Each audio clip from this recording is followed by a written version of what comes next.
Owaisi brothers अक्सर अपने विवादित बयानों को लेकर चर्चा में रहते हैं और ये पहली बार नहीं है जब अकबरुद्दीन ने इतनी अग्रेसिव स्पीच दी हो, अपने बयानों से भाईजान को उकसाते हुए दिख रहे हो।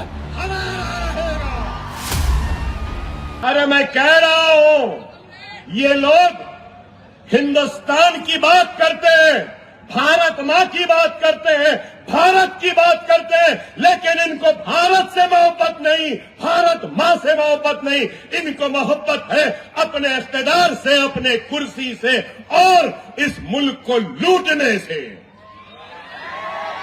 ये तो लुटेरे हैं, मैं कहूंगा।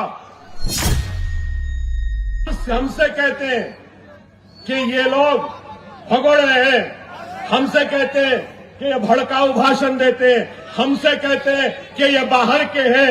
अरे हम बाहर के नहीं हैं, हमारी कई नस्लें यहीं पर पैदा हुई, यहीं पे मरी।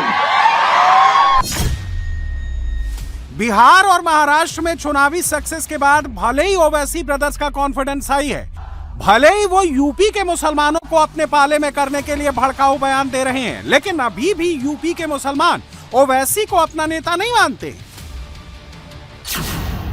दरअसल 2017 के विधानसभा चुनाव में ओवैसी की एआईएमआईएम ने यूपी की 38 सीटों पर चुनाव लड़ा और उसे सभी पर हार नसीब हुई और सिर्फ 0.24% वोट मिला।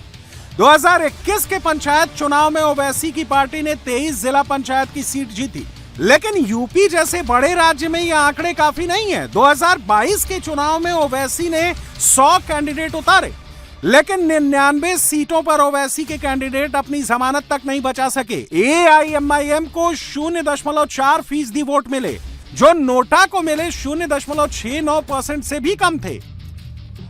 ओवैसी ने योगी को चैलेंज दिया, देश पर हक की बात की, तो योगी भी चुप नहीं रहे।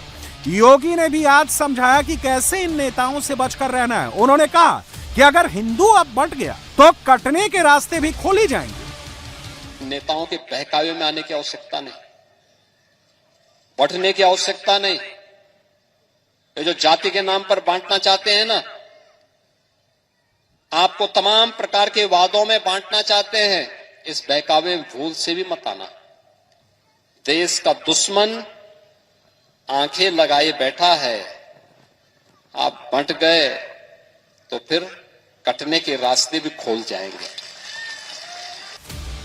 योगी ने नाग का उदाहरण देते हुए कहा कि सनातन ने हर किसी को अपनाया है, लेकिन कुछ बाहर से आए लोगों ने धोखा दिया।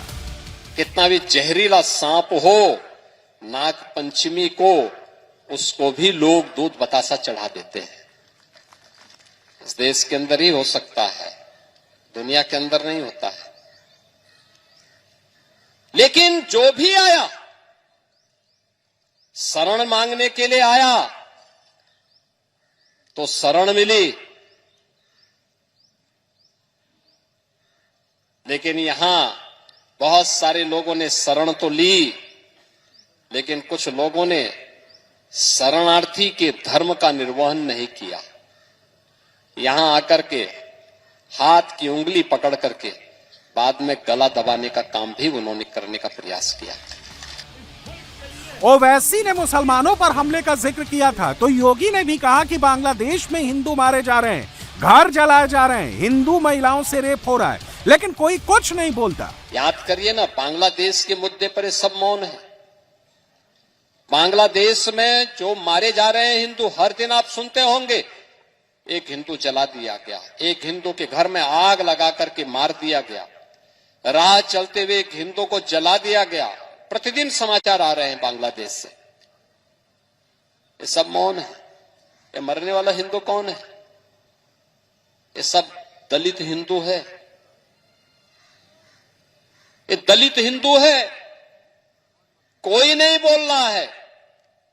केवल कुछ हिंदू संगठनों को छोड़ दिया जाए और धर्माचार्यों को छोड़ दिया जाए, लगता है सबका मुंह बंद हो गया है, क्योंकि मरने वाला हिंदू है।